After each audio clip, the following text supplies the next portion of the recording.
বাংলাদেশের সাবেক আইনমন্ত্রী আনিসুল হক এবং সাবেক প্রধানমন্ত্রী শেখ হাসিনার বেসরকারি শিল্প ও বিনিয়োগ বিষয়ক উপদেষ্টা সালমান এফ রহমানকে 14 আগস্ট রাতে ঢাকার সদরঘাট এলাকা থেকে তাদের গ্রেপ্তার করা হয়েছে বলে পুলিশের পক্ষ থেকে জানানো হয়েছে।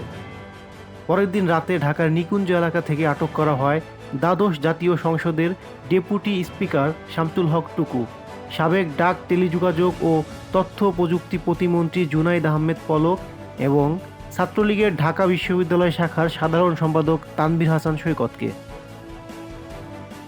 ঢাকা মহানগর পুলিশ তাদের আটকের পর জানায়, গোপন সংবাদের ভিত্তিতে আত্মগোপনে থাকা অবস্থায় তাদেরকে আটক করা হয়েছে। আর সোমবার রাতে বারিধারা এলাকা থেকে আটক করা হয় আওয়ামী লীগের যুগ্ম সাধারণ সম্পাদক ও সাবেক সমাজকল্যাণ মন্ত্রী দীপু মনিকে। একই রাতে আটক করা হয় আওয়ামী লীগ সরকারের সাবেক ক্রীড়া প্রতিমন্ত্রী আরিফ খান জয়কে। মঙ্গলবার আদালতে আনা হলে তাদের দুজনকে রিমান্ডে নেয় পুলিশ।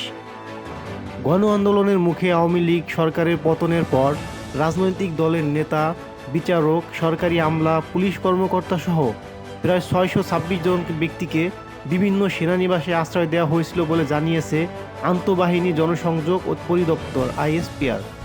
সেখানে জানানো হয়, বিভিন্ন অভিযোগ বা মামলার ভিত্তিতে আশ্রয় গ্রহীতা 4 জনকে আইনশৃঙ্খলা রক্ষাকারী বাহিনীর কাছে ইতোমধ্যেই হস্তান্তর করা হয়েছে। বাকিরা নিজ নিজ উদ্যোগে সেনাবাহিনী ক্যাম্পসে চলে গেছে বলে জানায় আইএসপিআর।